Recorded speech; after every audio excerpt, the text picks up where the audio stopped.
O siya, iha, pagkatapos mo riyan, kumain ka, may niluto akong pansit bihon. Alam kong paborito mo iyon. Bigla yatang naglaho ang pagod ko sa narinig. Talaga po, Nay? May niluto kang pansit bihon para sa akin? Simula kasi nang matikman ko ang pansit bihon na niluto nito, naging paborito ko na iyon. Sige po, Nay, maraming salamat. Lumipas ang 1 oras, pagkatapos kong maglaba agad akong tumango sa kusina. Kaagad kong nilantakan ang pansit bihon at kumuha na rin ako ng sliced bread at pinalamanan ng itlog na prinito. Sarap-sarap talaga. Talagang isa ito sa paborito kong na pagkain. Hindi mailalarawan sa mukha ko ang kasiyahan. Masasabi ko talagang tuwang-tuwa ako kapag pagkain na ang pinag-uusapan. Pansin ko nga na tumaba-taba na ako. Naging bilugan na ang pangangatawan ko na dati lang ay parang walis tingting sa kapayatan. Si Nanay Lynn naman kasi madalas akong pinapakain. May mga junk foods and chocolates.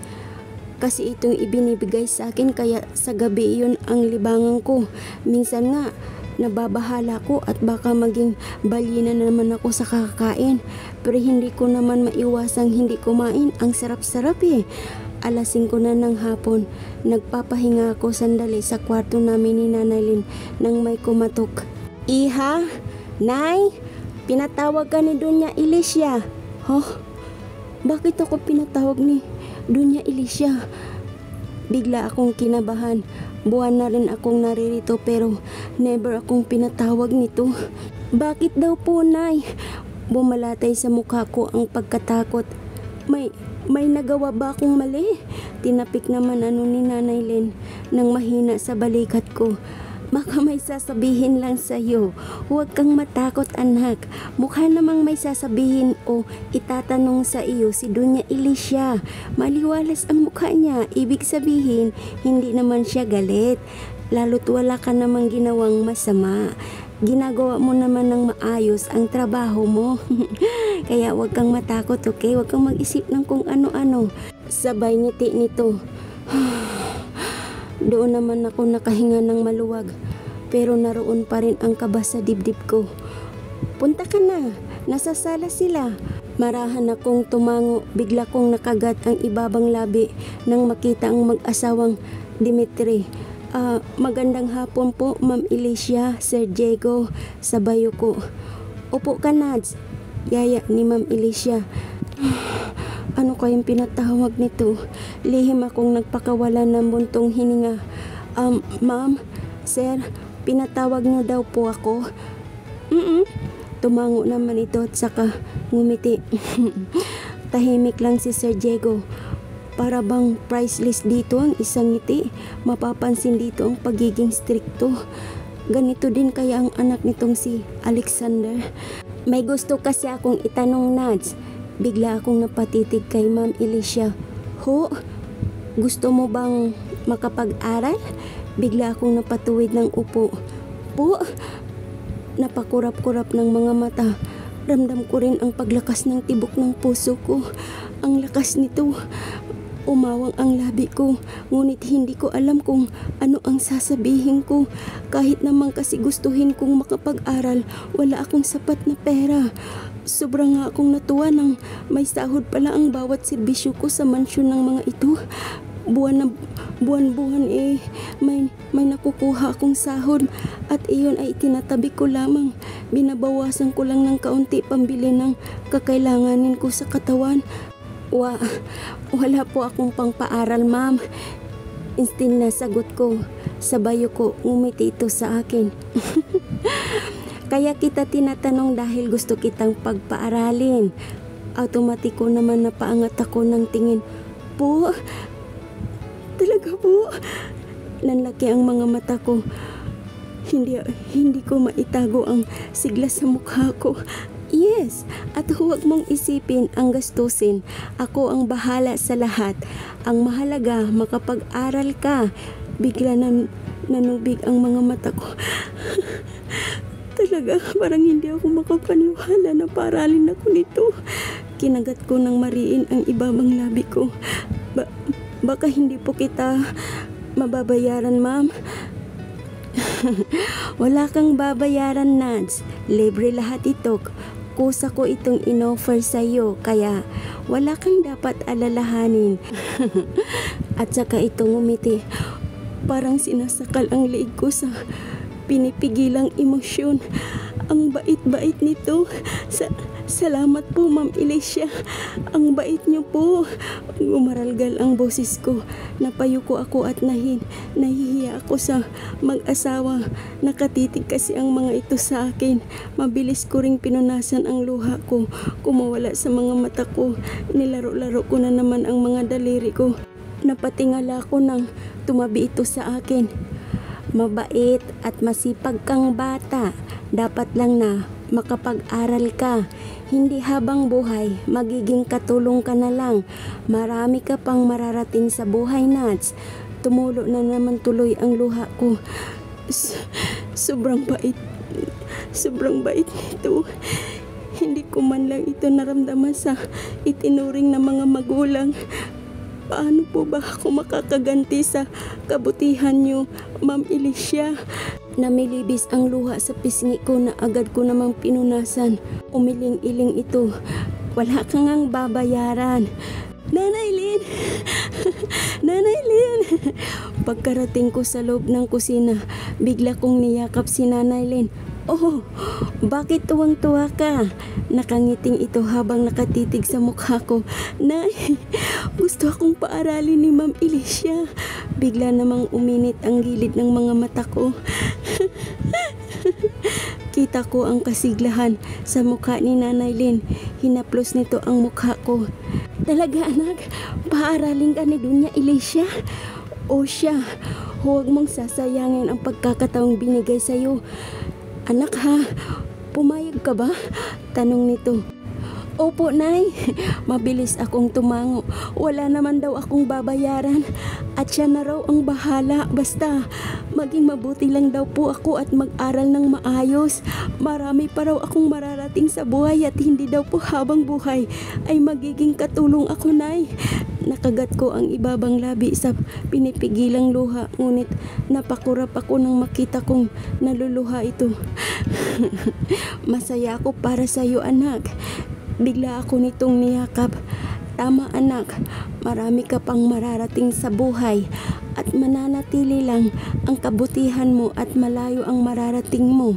Mababait ang mga Dimitri lalo na kung nakikita nilang mapagkatiwalaan ka. Kaya ang maipapayo ko, gawin mo lang ang trabaho mo rito ng maayos at tiyak. Kung patatapusin ka ni Dunya Alicia sa pag-aaral. Opo, Nay. Opo, Nay. Tumango-tango ako. Oh, bakit bigla kang nalungkot? Napansin agad nito ang pagbalatay sa mukha ko ng kalungkutan. Hindi ko pa kasi alam kung alam na ng dalawang kambal. Baka tumutol sila sa gusto ng mag-asawa, Nay. Mabilis itong umiling.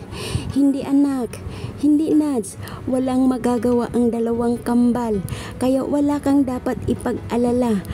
Baka magalit sila sa akin, Nay. Bigla akong nahintakutan sa isipin baka manakit ang mga ito kapag nalamang pagpapaaralin ako ng mami nila. Sa tingin ko, hindi naman sila makikialam, anak. Basta, gawin mo lang ang trabaho mo sa kanila. Lalo na't tapos na sila sa pag-aaral. May kanya-kanya na silang ginagawa sa buhay. Kaya tiyak kong hindi kanila papakialaman. Nakagat ko naman ang ibabang labi.